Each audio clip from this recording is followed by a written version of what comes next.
Você provavelmente já ouviu falar que o Brasil é o país do futebol. Agora você sabe como começou essa paixão aqui no Rio de Janeiro? Você sabe qual foi o primeiro clube da cidade a ter um time de futebol? Tudo isso tem a ver com esse espaço aqui. O programa de hoje é sobre a sede do Fluminense nas Laranjeiras. Eu sou Marcelo Vieira contando pra você as histórias do Rio. Desculpe, seu Zagallo, esse time... Vizinha do Palácio Guanabara, endereço oficial do governo do Rio, essa sede também tem poder. O estádio nas Laranjeiras foi o primeiro a ser construído no país. E o campo, na época na Rua Guanabara, também entra para a história, por pertencer ao clube que abriu as portas para o futebol na cidade. O Fluminense surge assim, muito cabalmente. É um filho de um inglês, o Oscar Cox, que volta da Suíça, onde ele estudava, onde ele jogou futebol e gostou, já quero fazer um clube no Rio de Janeiro.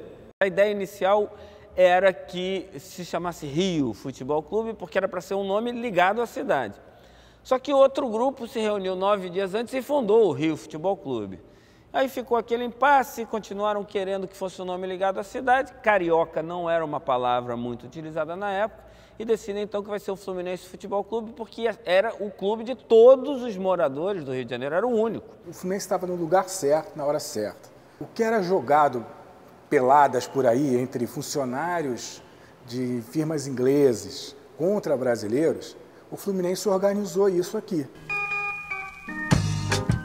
Tombada pelo Instituto do Patrimônio Histórico e Cultural, a sede do Fluminense mantém o clima aristocrático do início do século, com seus vitrais importados e o mesmo Salão Nobre, palco de tantas atividades culturais. Sem dúvida, um motivo de orgulho para o torcedor tricolor.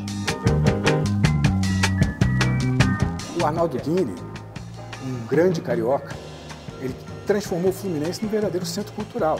Então a gente tinha um estádio onde jogava o futebol, que era a grande febre, a moda da época, e a sede.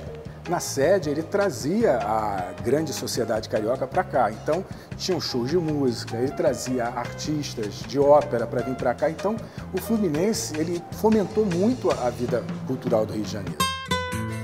O Fluminense surge como um clube de elite, no melhor estilo dos clubes ingleses. E o futebol, em pouco tempo, faz sucesso e estabelece novos hábitos na cidade. Essa própria localização geográfica, onde o Fluminense se situa na capital da República naquele momento, é muito importante para a formação do espírito carioca, porque você tem o estádio de futebol, tem o Palácio da Guanabara, o Catete, onde o presidente vivia e governava, tudo muito próximo, o Senado, tudo.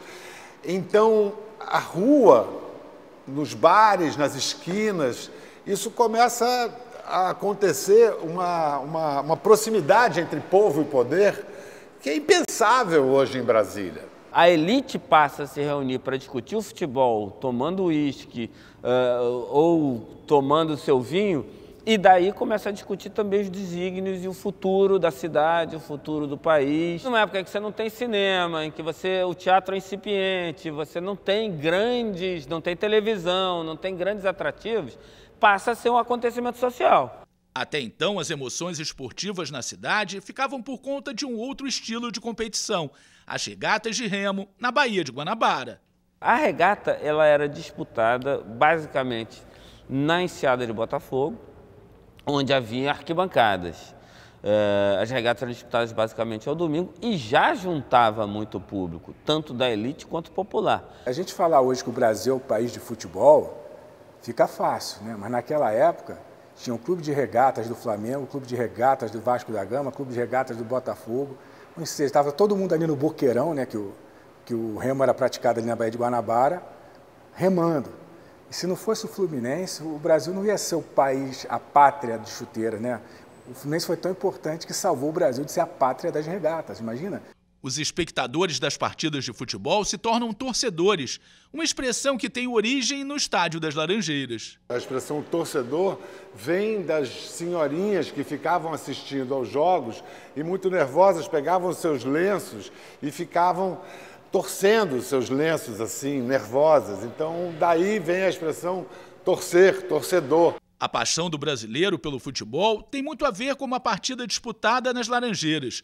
Aqui a seleção brasileira jogou pela primeira vez, um amistoso contra o Exeter City da Inglaterra, em 1914. Vencer a Inglaterra em alguma coisa foi muito significativa para a autoestima do nosso povo. Os jornais da época enalteciam assim, o Brasil venceu a Inglaterra, como se fosse um confronto de nações.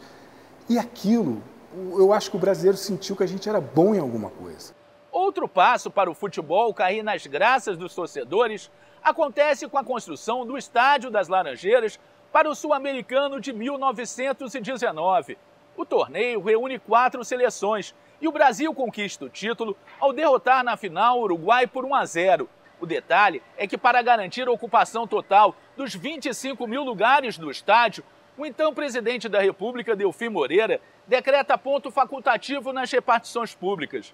Os bancos e grande parte do comércio também não funcionam. Resultado, a presença do público é um sucesso. A partir daí, a arquibancada das Laranjeiras se torna cada vez mais um ponto de encontro entre brancos e negros, entre ricos e pobres. Eu fiz grandes amigos de bairros que eu não iria conhecer, desde Santo Cristo a mais longe ainda, Madureira e tudo, nas arquibancadas do Flu. E aí abriu o meu universo. O Fluminense me abriu as portas para entender o Rio de Janeiro como não uma cidade partida, mas uma cidade que não existe Zona Sul sem Zona Norte, não existe periferia sem centro, nem centro sem periferia. Futebol e música. É na final do Sul-Americano, nas Laranjeiras, que pela primeira vez um grande artista compõe uma canção inspirado no futebol. Nascia o Choro 1-0, obra-prima de Pixinguinha, uma homenagem ao título do Brasil.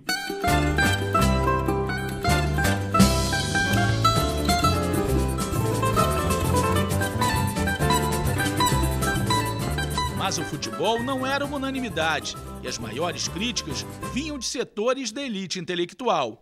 O Coelho Neto, que morava em frente ao estádio do Fluminense, começa a escrever. À medida que ele começa a escrever, alguns outros intelectuais, como Olavo Bilac e Lima Barreto, começam a escrever contra. Lima Barreto foi o mais combativo. Chegou a criar a Liga contra o Futebol para tentar proibir a prática do esporte no país. Os tais futebólers todos os domingos fazem rolos e barulhos e a polícia passa-lhe a mão pela cabeça. Tudo tem um limite e o futebol não goza do privilégio de coisa inteligente. O futebol não só resiste às críticas, como também se torna cada vez mais popular e entra na era do profissionalismo. O futebol era estritamente amador, era um esporte de gente rica, de capitães de indústria, de grandes donos de propriedade, de grandes funcionários públicos.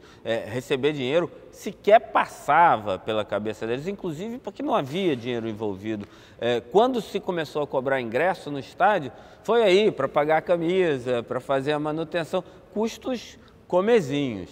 A entrada do Vasco no arranjo é que muda um pouco. Os donos de padaria, de mercearia, os portugueses que tocavam o clube, pagavam salário para empregar os jogadores negros em seus estabelecimentos comerciais. Onde eles não trabalhavam, eles jogavam futebol no Vasco. Como o esporte dos outros clubes era um esporte de elite, isso começou a causar certa revolta. Peraí, você está trazendo esse pessoal todo, eles vêm aqui, ganham tudo porque eles correm como cavalo de corrida e a gente não tem como competir. A Liga tem que aceitar isso, resolve então que não é possível nenhum clube sem estádio jogar na primeira divisão. O Vasco passa o chapéu entre os portugueses e em um ano constrói São Januário, que na época é o maior estádio do mundo. E aí não tinha mais o que dizer. Esse profissionalismo de fato se tornou um profissionalismo de direito no início da década de 30, se não me engano, em 33 isso vira lei, não só criou-se mecanismos de ascensão social, infelizmente um dos poucos durante muito tempo no Brasil de possibilidade de ascensão social, de crianças pobres talentosas que poderiam dar um jeito na vida através do esporte, não só do futebol, mas o futebol como primeiro grande exemplo, mas também, imagina, a economia brasileira sem o futebol, o que seria? 80 anos depois, o futebol agradece.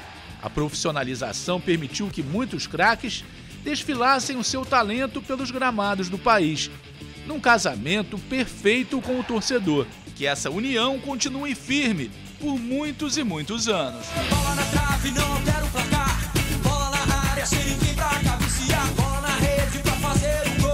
Quem não sonhou em ser um jogador de futebol?